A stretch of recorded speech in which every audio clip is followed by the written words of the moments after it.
കൊടും കുറ്റവാളി ഛോട്ടാ രാജൻ അറസ്റ്റിലായിരിക്കുന്നു.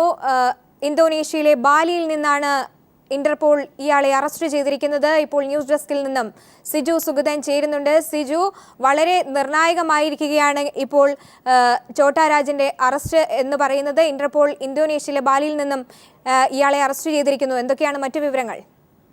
സ്വാമി, ഇപ്പോൾ ഏറ്റവും ഒടുവിലായി ലഭിച്ചിരിക്കുന്ന വിവരം ഛോട്ടാ രാജൻ എന്ന് പറഞ്ഞ അന്താരാഷ്ട്ര പ്രശസ്തനായ കുപ്രസിദ്ധി ആർജിച്ച കുറ്റവാളി, അത് ഇന്ത്യ ഒരു പക്ഷേ ഇന്ത്യയെ വിറപ്പിച്ച ഒരു കുറ്റവാളി എന്ന് തന്നെ പറയുന്ന ഛോട്ടാ രാജൻ ഇന്തോനേഷ്യയിലെ ബാലി എന്ന് പറയുന്ന ദ്വീപിൽ നിന്നാണ് അറസ്റ്റിലായിരിക്കുന്നതാണ് ഏറ്റവും ഒടുവിൽ ലഭിക്കുന്ന വിവരം. സിഡ്നി പോലീസ് നൽകിയ രഹസ്യ വിവരത്തെ തുടർന്ന് ഇന്റർപോളാണ് ഇദ്ദേഹത്തിന് അറസ്റ്റ് ചെയ്യുന്നതാണ് വിവരം ഉണ്ട്. ഏതായാലും ഇന്നലെയാണ് അറസ്റ്റ് രേഖപ്പെടുത്തിയിരിക്കുന്നതെന്നാണ് ഒടുവിൽ അറിയാൻ കഴിയുന്നത്. ഇത് സംബന്ധിച്ച വാർത്ത പുറത്തുവിട്ടത് അന്താരാഷ്ട്ര ഏജൻസിയായ AFP ആണ് വാർത്ത പുറത്തുവിട്ടിരിക്കുന്നത്. നമുക്കറിയാം 1990-കൾ മുതൽ തന്നെ ഛോട്ടാ രാജനും അതോടൊപ്പം തന്നെ ദാവൂദ് ഇബ്രാഹിമിൻ്റെ ഡി കമ്പനി അടക്കം ഇന്ത്യൻ രാഷ്ട്രീയത്തിലും അതോടൊപ്പം തന്നെ ഇന്ത്യൻ സമ്പദ് വ്യവസ്ഥയിലടക്കം നടത്തിയ ഇടപെടലുകളും അത് ഇന്ത്യൻ സമൂഹത്തെ ആകെ മാറ്റിമറിച്ച അടക്കമുള്ള വാർത്തകൾ നമുക്കറിയാം.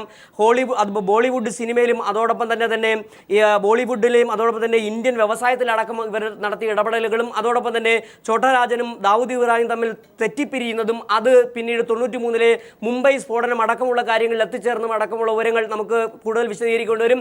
ഏതായാലും ഏറെ നാളുകളായി ഇന്ത്യയിൽ നിന്നും മാറുകയും തെക്കിഴക്കൻ ഏഷ്യൻ രാജ്യങ്ങളിൽ ഒളിത്താവളം കണ്ടെത്തി അവിടെ താമസിക്കുകയും ചെയ്തിരുന്ന ഛോട്ടാ രാജൻ, അതോട് മാത്രമല്ല ആ കാലം മുതൽക്ക് തന്നെ ലോകരാജ്യങ്ങളിൽ നിരവധി രാജ്യങ്ങളിൽ അധോലോക ബന്ധങ്ങളും സ്ഥാപിക്കുകയും അധോലോക പ്രവർത്തനങ്ങൾ നടത്തുകയും ചെയ്തു വരികയായിരുന്നു ഛോട്ടാ രാജൻ.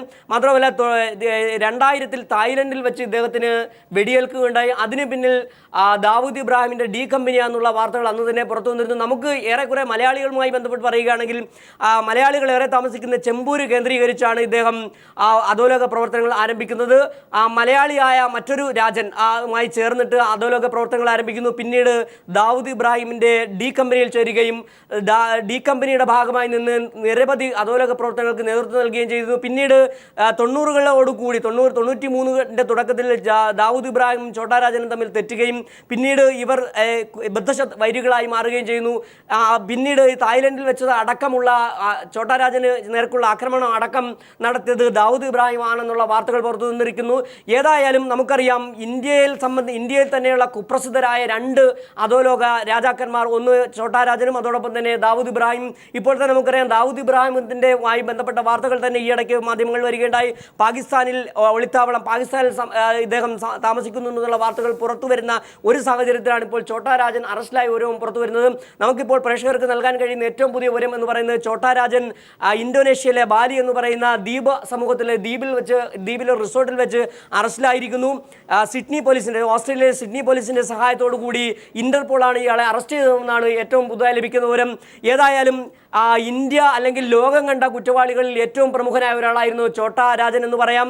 നമുക്കറിയാം മലയാളികളെ സംബന്ധിച്ച് ഛോട്ടാ രാജൻ വാർത്തകളിൽ നിറയുന്നത് തന്നെ മലയാളിയായ അതായത് ഇന്ത്യയിലെ തന്നെ ആദ്യത്തെ സ്വകാര്യ എയർലൈൻസ് സംരംഭമായ ഈസ്റ്റ് വെസ്റ്റ് എയർലൈൻസിൻ്റെ MD-യും ചെയർമാനുമായിരുന്ന വർക്കല സ്വദേശിയായ തഖ്യുദ്ദീൻ വാഹിദിനെ വെടിവെച്ചു കൊന്നതിൻ്റെ പിന്നിൽ ഛോട്ടാ രാജൻ എന്നുള്ള, അതായത് ദാവൂദ് ഇബ്രാഹിമിൻ്റെ അനുയായിയായിരുന്നു തഖ്യുദ്ദീൻ വാഹിദ് എന്ന വാർത്തകൾ പുറത്തു വന്നിരുന്നു. സ്വാഭാവികമായും ഛോട്ടാ രാജനും ദാവൂദ് ഇബ്രാഹിം തെറ്റിപ്പിരിഞ്ഞതിൻ്റെ പക തീർക്കൽ എന്നോണം മലയാളിയായ തഖ്യുദ്ദീൻ വാഹിദ് ഡൽഹിയിൽ വെച്ച് കൊലയപ്പെടുകയുണ്ടായി. അതുകൊണ്ട് തന്നെ മലയാളികൾ ഏറെക്കുറെ വാർത്താ പ്രാധാന്യത്തോടുകൂടി ഏറെക്കുറെ ശ്രദ്ധിക്കുന്ന ഒരു അറസ്റ്റ് കൂടിയാണ് ഛോട്ടാ രാജനെ സംബന്ധിച്ച്. മാത്രമല്ല, ഞാൻ നേരത്തെ സൂചിപ്പിച്ചതുപോലെ മലയാളികൾ ഏറെ താമസിക്കുന്ന ചെമ്പൂർ എന്ന് പറയുന്ന സ്ഥലത്ത് കൊണ്ട് സിനിമ ടിക്കറ്റ് കരിഞ്ചന്തയിൽ വിറ്റുകൊണ്ട് അധോലോക പ്രവർത്തനങ്ങൾക്ക് തുടക്കം കുറിച്ച ഛോട്ടാ രാജൻ പിന്നീട് ദാവൂദ് ഇബ്രാഹിമിൻ്റെ ഡി കമ്പനിയുമായി ചേർന്ന് അന്താരാഷ്ട്ര ബന്ധങ്ങൾ സ്ഥാപിക്കുകയും അന്താരാഷ്ട്ര തലത്തിൽ അധോലോക പ്രവർത്തനങ്ങൾ നടത്തുകയും വരികയായിരുന്നു. തെക്കുകിഴക്കൻ ഏഷ്യൻ രാജ്യങ്ങൾ, അതായത് ദാവൂദ് ഇബ്രാഹിമായി തെറ്റിപ്പിരിച്ചതിന് ശേഷം തെക്കുകിഴക്കൻ ഏഷ്യൻ രാജ്യങ്ങളിൽ ശ്രദ്ധ പതിപ്പിക്കുകയും അവിടെ നിന്ന് അധോലോക പ്രവർത്തനങ്ങൾക്ക് നേതൃത്വം നൽകുകയും ചെയ്തിരുന്നു. ഇദ്ദേഹം അവിടെ തന്നെ ഉണ്ട് എന്നുള്ള വാർത്തകൾ വർഷങ്ങളായി തന്നെ വരികയുണ്ടായിരുന്നു. പക്ഷേ ഇന്റർപോളിനോ അതോടൊപ്പം തന്നെ മറ്റ് രാജ്യങ്ങളിലെ പോലീസിനോ ഇത് സംബന്ധിച്ചിട്ടുള്ള ഇയാളെ പിടികൂടാൻ കഴിഞ്ഞിരുന്നതുമില്ല. ഏതായാലും ഇപ്പോൾ നമുക്ക് നൽകാൻ കഴിയുന്ന ഏറ്റവും പുതിയ വിവരം ഛോട്ടാ രാജൻ ഇന്തോനേഷ്യയിലെ ബാലിയിൽ വെച്ച് അറസ്റ്റിലായിരിക്കുന്നു എന്നുള്ളതാണ്. സ്വാമി സിജു, മുംബൈ സ്ഫോടനത്തിൽ അടക്കം പങ്കുണ്ട് എന്ന് വ്യക്തമുള്ള ഒരാൾ കൂടിയാണ് ഛോട്ടാ രാജൻ. ഇപ്പോൾ ഛോട്ടാ രാജനെ ഇന്റർപോൾ അറസ്റ്റ് ചെയ്തു എന്നുള്ള വിവരങ്ങൾ കൂടി പുറത്തു വരുമ്പോൾ അദ്ദേഹവുമായി ബന്ധപ്പെട്ട കേസുകൾക്ക് എത്രത്തോളം നിർണായകമാണ് ഈ അറസ്റ്റ്? തീർച്ചയായും ഇപ്പോൾ നമുക്കറിയാം ദാവൂദ് ഇബ്രാഹിം അതോടൊപ്പം തന്നെ ഛോട്ടാ രാജൻ എന്നിവരും ഇവരെ തമ്മിലുള്ള കുടിപ്പകയാണ് ഒരു പരിധിവരെ മുംബൈ കലാപത്തിന് ഇടയാക്കിയതെന്ന്, മുംബൈ സ്ഫോടനത്തിന് ഇടയാക്കിയതെന്നുള്ള വാർത്തകൾ വരുന്നു. അതിൻ്റെ വസ്തുതകളെ സംബന്ധിച്ച് കൂടുതൽ അറിയേണ്ടതുണ്ട്. പക്ഷേ ഏതായാലും ഇന്ത്യയിലെ അധോലോക പ്രവർത്തനങ്ങളും ഇവിടുത്തെ രാഷ്ട്രീയ നേതൃത്വം, അതായത് മുംബൈയിലെ അടക്കം നിരവധി രാഷ്ട്രീയ നേതാക്കൾക്ക് അടക്കം ഇവരുമായി ബന്ധമുണ്ടെന്നതും മാത്രവുമല്ല മുംബൈ സിനിമാ ലോകത്തെ ഇവരാണ് ഭരിച്ചിരുന്നത് അടക്കമുള്ള വാർത്തകൾ ഏതായാലും വരുമ്പോൾ, മാത്രവുമല്ല ഇതുമായി ബന്ധപ്പെട്ട നിരവധി വർഗീയ ലഹളകൾ, രാജ്യം കണ്ട നിരവധി വർഗീയ ലഹളകൾക്ക് അധോലോകങ്ങളുമായി ബന്ധമുണ്ട് എന്നുള്ള വാർത്തകൾ കൂടി വരുമ്പോൾ പുതിയ സംഭവ വികാസങ്ങൾ, അതായത് ഡി കമ്പനി, ദാവൂദ് ഇബ്രാഹിമിൻ്റെ ഡി കമ്പനി, അതോടൊപ്പം തന്നെ ഛോട്ടാ രാജൻ എന്നിവരുടെ അറസ്റ്റ്, അവരെ ഒരുപക്ഷെ നിയമത്തിന് മുന്നിലേക്ക് കൊണ്ടുവരുമ്പോൾ പുതിയ ചില വെളിപ്പെടുത്തലുകൾ വരേണ്ടി വരും. വർഗീയ ലഹളകൾക്ക് ഇവർ എത്രത്തോളം പണവും സമ്പത്തും അതോടൊപ്പം ആളിനെയും സംഭാവന ചെയ്തിട്ടുണ്ട് എന്നതടക്കമുള്ള കാര്യങ്ങൾ പിന്നീട് പരിശോധിക്കേണ്ടി വരും. പക്ഷേ ഏതായാലും ഒരു ഇന്ത്യയെ സംബന്ധിച്ചും ലോകത്തെ സംബന്ധിച്ചും വളരെ പ്രാധാന്യമർഹിക്കുന്ന ഒരു വാർത്ത തന്നെയാണിത്. അധോലോക കുറ്റവാളിയായ ഛോട്ടാ രാജൻ അറസ്റ്റിലായിരിക്കുന്നു. നമുക്കറിയാം ഛോട്ടാ രാജനെ കുറിച്ച് ഒരുപക്ഷെ കൂടുതൽ കാര്യങ്ങൾ അറിയേണ്ടത് രാജേന്ദ്ര സദാശിവ നിഗാൽജ് എന്നാണ് ഈ ഛോട്ടാ രാജൻ്റെ ശരിയായ പേര്. ഇദ്ദേഹം ഈ അടുത്ത കാലം വരെ പുറത്തു വന്നിരുന്ന വാർത്തകൾ തായ്ലാൻഡിലെ ബാങ്കോക്കിൽ ഉണ്ട് എന്ന വിവരങ്ങളാണ് വന്നിരുന്നത്. ഞാൻ നേരത്തെ സൂചിപ്പിച്ചതുപോലെ 5 വർഷങ്ങൾക്ക് മുമ്പ് ബാങ്കോക്കിലെ ഒരു ഫ്ളാറ്റിൽ വെച്ച് ഛോട്ടാ രാജന് വെടിയേൽക്കുന്നു. അതിൽ നിന്ന് തലനാരിഴയ്ക്കാണ് ഛോട്ടാ രാജൻ രക്ഷപ്പെട്ടത്. അതിന് പിന്നിൽ ദാവൂദ് ഇബ്രാഹിമിൻ്റെ ഡി കമ്പനി ആണെന്നുള്ള വാർത്തകളും പുറത്തു വന്നിരുന്നു. ഏതായാലും ഛോട്ടാ രാജൻ അറസ്റ്റിലാകുന്നതോടുകൂടിയേ ഇന്ത്യൻ അധോലോകത്തിൻ്റെ തന്നെ, അല്ലെങ്കിൽ ലോക അധോലോക സംഘത്തിൻ്റെ തന്നെ ഒരു വളരെ വലയിൽ വീഴാതെ നടന്ന ഒരു കണ്ണിയാണ് ഇപ്പോൾ വീണിരിക്കുന്നത്. ഇന്റർപോളിനും അതോടൊപ്പം തന്നെ രാജ്യത്തെ പോലീസ് സേനയ്ക്ക് തന്നെ ഒരു വലിയ നേട്ടമെന്ന് തന്നെ ഇതിൽ പറയേണ്ടി വരും. ഏതായാലും നമുക്ക് ഇപ്പോൾ നൽകാൻ കഴിയുന്ന വിവരം, സിഡ്നി പോലീസ് നൽകിയ രഹസ്യ വിവരത്തെ തുടർന്ന് ഇന്റർപോളാണ് ഇന്തോനേഷ്യയിലെ ബാലി എന്ന് പറയുന്ന സ്ഥലത്ത് വെച്ച് ഇന്നലെ ഛോട്ടാ രാജനെ അറസ്റ്റ് ചെയ്തിരിക്കുന്നതെന്ന് പറയാൻ കഴിയുന്നു. സ്വാമി, തീർച്ചയായിട്ടും സിജു, ഇപ്പോൾ ഛോട്ടാ രാജന്റെ അറസ്റ്റ് ആഭ്യന്തര മന്ത്രാലയം സ്ഥിരീകരിച്ചിട്ടുണ്ട്. വിവരങ്ങളുമായി ഇപ്പോൾ സന്തോഷ് സർലിംഗ് ചേരുന്നുണ്ട്. സന്തോഷ്, കൊടുംകുറ്റവാളി ഛോട്ടാ രാജന്റെ അറസ്റ്റ് ഇപ്പോൾ ആഭ്യന്തര മന്ത്രാലയവും സ്ഥിരീകരിച്ചിരിക്കുന്നു. എന്തൊക്കെയാണ് അവിടെ നിന്ന് കൂട്ടിച്ചേർക്കാനുള്ള വിവരങ്ങൾ? സോമി, ഞായറാഴ്ച ഛോട്ടാ രാജൻ ബാലി എയർപോർട്ടിൽ വെച്ച് അറസ്റ്റിലായി എന്നാണ് ഇന്ത്യൻ ആഭ്യന്തര മന്ത്രാലയത്തിന് ലഭിക്കുന്ന വിവരം. കേന്ദ്ര ആഭ്യന്തര മന്ത്രാലയത്തിന് ഇന്നലെ വൈകുന്നേരത്തോടു കൂടി തന്നെ ഈ വിവരം ലഭിച്ചിരുന്നു. ഇപ്പോൾ വാർത്തയായപ്പോഴാണ് ഇക്കാര്യം സ്ഥിരീകരിക്കുന്നത്. 20 കൊലപാതക കേസുകളുള്ള ഛോട്ടാ രാജൻ പിടികിട്ടാപ്പുള്ളിയായി പ്രഖ്യാപിക്കണം എന്ന് 1995 കേന്ദ്ര ആഭ്യന്തര മന്ത്രാലയം ഇന്റർപോളിനോട് ആവശ്യപ്പെടുകയായിരുന്നു. അങ്ങനെ 95 ഇന്റർപോൾ തന്നെ റെഡ് നോട്ടീസ് പുറപ്പെടുവിക്കുകയും അധോലോക കുറ്റവാളിയായ ഛോട്ടാ രാജനെ പിടികിട്ടാപ്പുള്ളിയായി പ്രഖ്യാപിക്കുകയും ചെയ്തു. അതിനുശേഷം വിവിധ രാഷ്ട്രങ്ങൾ ഛോട്ടാ രാജന് വേണ്ടിയുള്ള അന്വേഷണത്തിലായിരുന്നു. ഓസ്ട്രേലിയയിലായിരുന്നു കഴിഞ്ഞ ദിവസം വരെ ഛോട്ടാ രാജൻ. അവിടെ സിഡ്നിയിൽ ഒളിച്ചു താമസിക്കുന്നു. സിഡ്നിയിൽ നിന്നും ഇന്തോനേഷ്യയിലെ ബാലിയിലെ ഒരു പ്രസിദ്ധമായ റിസോർട്ടിലേക്ക് ഇദ്ദേഹം വരുന്നുണ്ട് എന്ന് കാൻബറ പോലീസ് ബാലി പോലീസിനെ അറിയിക്കുകയായിരുന്നു. അങ്ങനെ എയർപോർട്ടിൽ വെച്ച് തന്നെ, ബാലിയിൽ ഇറങ്ങിയ ഉടൻ എയർപോർട്ടിൽ വെച്ച് തന്നെ പിടികൂടിയെന്ന് ബാലി പോലീസിന്റെ വക്താവ് ഹാരി വിയാൻഡോ തന്നെയാണ് വ്യക്തമാക്കിയിരിക്കുന്നത്. ഇപ്പോൾ കേന്ദ്ര ആഭ്യന്തര മന്ത്രാലയം ഇന്തോനേഷ്യൻ പോലീസുമായി ഇക്കാര്യത്തിലുള്ള ചർച്ചകൾ നടക്കുന്നു. ഏറ്റവും കൂടുതൽ കേസുകൾ ഇന്ത്യയുടെ അഭ്യർത്ഥന പ്രകാരമാണ് പിടികിട്ടാപ്പുള്ളിയെ പ്രഖ്യാപിച്ചത്. അതുകൊണ്ട് തന്നെ ഈ ഛോട്ടാ രാജനെ ഇന്ത്യയിലേക്ക് എത്രയും വേഗം കയറ്റി അയക്കും എന്നാണ് ലഭിക്കുന്നവർ. അതിനുള്ള നടപടിക്രമങ്ങൾ നടക്കുകയാണെന്നാണ് അറിയിക്കുന്നത്. ഇത് 55 വയസ്സുണ്ട് ഛോട്ടാ രാജന്. കഴിഞ്ഞ 2 പതിറ്റാണ്ടായി ഛോട്ടാ രാജന് വേണ്ടി ഇന്ത്യ ലോകത്തിൻ്റെ പല ഭാഗത്തും അന്വേഷണത്തിലാണ്. അവസാനം പിടികൂടപ്പെട്ടിരിക്കുന്നു. എന്തായാലും ഈ ഡി കമ്പനിയുടെ ആദ്യഘട്ടത്തിൽ ദാവൂദ് ഇബ്രാഹിമിൻ്റെ വലക്കൈയായിരുന്ന ഡി കമ്പനി വളർത്തി വലുതാക്കുന്നതിൽ പ്രമുഖനായിരുന്നു ഛോട്ടാ രാജൻ. അതുകൊണ്ട് തന്നെ ആ കാലഘട്ടവും അതിനുശേഷവും പിന്നീട് പിരിഞ്ഞ ശേഷവും ഇത്തരം അധോലോക സംഘങ്ങൾ ഇന്ത്യയിൽ നടത്തിയ പ്രവർത്തനങ്ങളെക്കുറിച്ചുള്ള നിർണായക വിവരങ്ങൾ ഛോട്ടാ രാജനിൽ നിന്ന് ലഭിക്കും എന്നാണ് കേന്ദ്ര ആഭ്യന്തര മന്ത്രാലയം പ്രതീക്ഷിക്കുന്നത്. ഇപ്പോൾ ടി.പി. ശ്രീനിവാസൻ കൂടി വാർത്തയോട് പ്രതികരിക്കുന്നതിനായി നമ്മോടൊപ്പം ചേരുകയാണ്.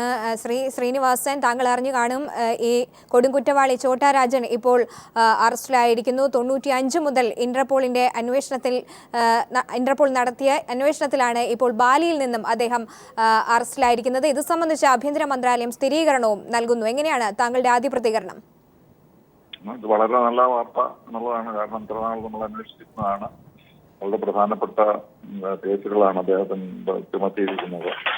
വിശേഷിച്ച് ഇന്ത്യ പാകിസ്ഥാൻ ബന്ധങ്ങളെ യഥാർത്ഥത്തിൽ ബാധിക്കുന്ന തരത്തിലുള്ള പല പ്രശ്നങ്ങൾക്കും ഉത്തരം കിട്ടാൻ നമുക്ക് സാധ്യമായെന്ന് വരാം അദ്ദേഹത്തിന് പിടികൂടിയത്. അപ്പോൾ അതുകൊണ്ട് തീർച്ചയായും ഇന്ത്യയുടെ കുറ്റ അന്വേഷണ രംഗത്ത് ഒരു പ്രധാനപ്പെട്ട ഒരു ഇത് തന്നെയാണ്, സംഭവവികാസം തന്നെയാണ് അത്. തീർച്ചയായിട്ടും ഇന്ത്യയിൽ കൊണ്ടുവരാനുള്ള ശ്രമം തുടങ്ങി കാണുമായിരിക്കും. അതിന് വലിയ പ്രശ്നങ്ങളും ഉണ്ടാകുമെന്ന് എനിക്ക് തോന്നുന്നില്ല. ദാവൂദിന്റെ ഡി കമ്പനിയും അതോടൊപ്പം തന്നെ ഛോട്ടാ രാജനും തമ്മിലുള്ള വൈരമാണ് ഒരു പരിധിവരെ 93-ലെ മുംബൈ സ്ഫോടനത്തിന് വരെ ഇടയാക്കിയെന്നുള്ള വാർത്തകൾ വരുന്നുണ്ട്. മാത്രമല്ല ഇപ്പോഴത്തെ സാഹചര്യത്തിൽ രാജ്യം ഈ ഛോട്ടാ രാജനെയും അതോടൊപ്പം തന്നെ ദാവൂദ് ഇബ്രാഹിമിനെ അടക്കം ആവശ്യപ്പെട്ടുകൊണ്ടിരിക്കുന്ന ഒരു സാഹചര്യത്തിൽ ഛോട്ടാ രാജന്റെ ഈ അറസ്റ്റിനെ എങ്ങനെയാണ് താങ്കൾ വിലയിരുത്തുന്നത്? തീർച്ചയായിട്ടും ആ കേസിന് വളരെയധികം പ്രധാനപ്പെട്ടത് തന്നെയാണ്. കാരണം അയാളെ നമുക്ക് കിട്ടിയാൽ ദാവൂദ് ഇബ്രാഹിമിന്റെ എവിടെയാണെന്നുള്ളതും അതുപോലെ എന്തൊക്കെയാണ് അവരെങ്ങനെയാണ് അത് ഏത് തരത്തിലാണ് ഇതിനകത്ത് പ്രതികരിച്ചത് എന്നുള്ളതും എന്തൊക്കെയാണ് അവർ ചെയ്തതെന്നുള്ളതും ഉള്ള വിവരങ്ങൾ കിട്ടുമല്ലോ. അപ്പോൾ നമുക്ക് തീർച്ചയായിട്ടും പാകിസ്ഥാനുമായിട്ടുള്ള ബന്ധം തീർച്ചയായിട്ടും നമുക്ക് അറിയാവുന്നതാണ്. ദാവൂദ് ഇബ്രാഹിം പാകിസ്ഥാനിൽ തന്നെ ഉണ്ടെന്നുള്ളതിന് തെളിവ് നമ്മുടെ കയ്യിലുണ്ടല്ലോ. അപ്പം ഈ കേസൊക്കെ തെളിയിക്കാൻ സഹായിക്കും. അതിന് ഇപ്പം ഇന്തോനേഷ്യയിലായതുകൊണ്ട് വിശേഷിച്ചും നമുക്ക് ഇന്തോനേഷ്യയായിട്ട് നല്ല ബന്ധമാണുള്ളത്. അതുകൊണ്ട് അദ്ദേഹത്തിന് ഇന്ത്യയിലേക്ക് കൊണ്ടുവരാൻ വലിയ പ്രശ്നം ഉണ്ടാകുമെന്ന് എനിക്ക് തോന്നുന്നില്ല. അത് നല്ല കാര്യം തന്നെയാണ്. ഈ ഇദ്ദേഹത്തിനെ വിട്ടുകിട്ടുന്നതുമായി ബന്ധപ്പെട്ട് എന്തെങ്കിലും തടസ്സങ്ങൾ നേരിടാൻ സാധ്യതയുണ്ടോ ശ്രീ ടി പി ശ്രീനിവാസൻ? എനിക്ക് തോന്നുന്നില്ല. കാരണം നമുക്ക് ഈ രാജ്യങ്ങളുമായിട്ടൊക്കെ അതിനുള്ള കരാറുകളുണ്ട്. അപ്പൊ ആ കരാറുകളനുസരിച്ച് ഇതിന്റെ നമ്മളുടെ ഡോക്യുമെന്റേഷനെല്ലാം നമ്മൾ പണ്ടേ കൊടുത്തിട്ടാണ് എല്ലാവരും. അതും അറസ്റ്റ് ചെയ്ത് ഇന്റർപോൾ ആയതുകൊണ്ട് വിശേഷിച്ചു. അപ്പൊ അതുകൊണ്ട് ആ കരാറുകൾ ഉള്ളതുകൊണ്ട് അതിന്റെ അടിസ്ഥാനത്തിൽ വളരെ പെട്ടെന്ന് തന്നെ അദ്ദേഹത്തെ വിട്ടുകിട്ടാനാണ് സാധ്യതയുള്ളത്. മാത്രമല്ല ഇദ്ദേഹം ഏറെക്കുറെ 10 വർഷത്തിലധികമായി തെക്ക് കിഴക്കൻ രാജ്യങ്ങളിൽ കേന്ദ്രീകരിച്ചാണ് പ്രവർത്തനങ്ങൾ നടത്തുന്നത്. അപ്പോൾ അത് സ്വാഭാവികമായും അവിടെ തന്നെ നിരവധി കേസുകൾ ഇദ്ദേഹത്തിന്റെ പേരിൽ ഉണ്ടായിരിക്കാം. അതുകൊണ്ടൊക്കെ തന്നെ ഒരുപക്ഷെ ഇന്ത്യയിലേക്ക് കൊണ്ടുവരുന്നതിന് കാലതാമസം നേരിടാൻ ഒരു സാധ്യതയില്ലേ? എനിക്ക് തോന്നുന്നില്ല അതിനുള്ള സാധ്യത ഉണ്ടെന്ന്. കാരണം നമ്മളത് ആവശ്യപ്പെട്ടിട്ട് കുറെ വർഷങ്ങളായി. അപ്പൊ തീർച്ചയായിട്ടും അറസ്റ്റ് ചെയ്ത് കഴിയുമ്പോൾ ഏറ്റവും പ്രധാനമായിട്ടുള്ളത് അവർക്ക് ഇവിടെ എത്തിക്കുക എന്നുള്ളതാണ്. അതുകൊണ്ട് തടസ്സങ്ങളൊന്നും വരുമെന്ന് എനിക്ക് തോന്നുന്നില്ല. ഈ ഇതുമായി ബന്ധപ്പെട്ട് താങ്കൾക്ക് അറിയാവുന്ന കാര്യമാണ് ഇന്ത്യയിലെ സിനിമാ വ്യവസായവുമായി ബന്ധപ്പെട്ടും അതോടൊപ്പം തന്നെ ഇന്ത്യൻ സമ്പദ് വ്യവസ്ഥയിലെ അധോലോക സംഘത്തിൻ്റെ ഇടപെടൽ ഛോട്ടാ രാജൻ്റെ അറസ്റ്റോടുകൂടി ഇത്തരം ഇനി ഒരുപക്ഷെ ഒരു വലിയ മഞ്ഞുമലയുടെ ഒരു ഭാഗം മാത്രമാണ് ഛോട്ടാ രാജൻ്റെ അറസ്റ്റുമായി ബന്ധപ്പെട്ട് വന്നിരിക്കുന്നത്. ഇതുമായി ബന്ധപ്പെട്ട നിരവധി വസ്തുതകൾ ഇനി ഉയർന്നു വരേണ്ടിയിരിക്കുന്നു എന്ന് താങ്കൾക്ക് പറയാൻ കഴിയുമോ? തീർച്ചയായിട്ടും അതാണല്ലോ നമുക്ക് അറിയാത്ത പല കാര്യങ്ങളും ഇതിൽ സംഭവിച്ചിട്ടുണ്ടല്ലോ. പലരെയും ഇതിനകത്ത് ഇൻവോൾവാണ്. ഇപ്പൊ ഇയാൾ അതിന്റെ ഒരു കിങ് പിൻ എന്ന് പറയാവുന്ന ഒരു വ്യക്തിയായ സ്ഥിതിക്ക് അയാളെ ചോദ്യം ചെയ്യുമ്പോൾ തീർച്ചയായിട്ടും നമുക്ക് കൂടുതൽ വിവരം ലഭിക്കും. അത് നമുക്ക് പാകിസ്ഥാൻ ഗവൺമെന്റിനായാലും അല്ലെങ്കിൽ അതുപോലെ നമ്മുടെ തന്നെ ഇന്റേണൽ ഇൻവെസ്റ്റിഗേഷൻ ഏജൻസിക്കായാലും വളരെയധികം പ്രയോജനപ്പെടും. ഇതെന്തൊരു നല്ല കാര്യം തന്നെയാണ് ഇന്ത്യയുടെ കുറ്റാന്വേഷണം ചെയ്തത്. ഈ ദാവൂദിനെ ഇന്ത്യയിലേക്ക് കൊണ്ടുവരുന്നതിന് എത്രത്തോളം സഹായകരമായിരിക്കും ഒരുപക്ഷെ ഛോട്ടാ രാജന്റെ അറസ്റ്റ്? അതെനിക്ക് പറയാൻ കഴിയില്ല. കാരണം അദ്ദേഹത്തെ പാകിസ്ഥാനാണല്ലോ സംരക്ഷിക്കുന്നത്. അപ്പോൾ അവിടെ ഒരു സ്വതന്ത്ര മനുഷ്യനായിട്ടാണ് അദ്ദേഹം ജീവിക്കുന്നത്. അപ്പോൾ പാകിസ്ഥാൻ ഗവൺമെന്റിന്റെ സപ്പോർട്ട് അദ്ദേഹത്തിന് ഉള്ളത് കൊണ്ടാണ് അദ്ദേഹത്തെ അറസ്റ്റ് ചെയ്യാനോ ഇന്ത്യയിൽ കൊണ്ടുവരാനോ ഒന്നും സാധിക്കാത്തത്. അപ്പൊ അതുകൊണ്ട് അത് കേസില്ലാത്തത് കൊണ്ടല്ല, പാകിസ്ഥാൻ അറിയാത്തത് കൊണ്ടാണ്. പാകിസ്ഥാന് വേണ്ടി പ്രവർത്തിച്ച ഒരു വ്യക്തി എന്ന നിലയിലാണ് അദ്ദേഹത്തെ സംരക്ഷിക്കുന്നത്. ഒസാമ ബിൻ ലാദനെ സംരക്ഷിക്കുക എത്രയോ വർഷം. അപ്പൊ അതുപോലെയുള്ള സംഭവമായതുകൊണ്ട് ഇതിൽ നിന്ന് തെളിഞ്ഞാൽ തന്നെയും ദാവൂദ് ഇബ്രാഹിമിനെ ഇന്ത്യയിൽ കൊണ്ടുവരാൻ സാധിക്കാൻ തോന്നുന്നില്ല. കാരണം ഗവൺമെന്റ് പാകിസ്ഥാൻ ഗവൺമെന്റ് ഒരിക്കലും അതിന് സമ്മതിച്ചില്ല. അദ്ദേഹം പുറത്തു പോയാൽ മാത്രമേ ഇവർക്ക് പോലീസ് അതോറിറ്റീസിന് അദ്ദേഹത്തെ അറസ്റ്റ് ചെയ്യാൻ സാധ്യമാണ്. അപ്പൊ അതുമായിട്ട് പെട്ടെന്ന് ഇതിന്റെ അർത്ഥം ദാവൂദ് ഇബ്രാഹിമിനെ നമുക്ക് ലഭിക്കും എന്നുള്ളതല്ല. വളരെയധികം നന്ദി ശ്രീ ടി പി ശ്രീനിവാസൻ ഈ അവസരത്തിൽ പ്രതികരിച്ചതിന്.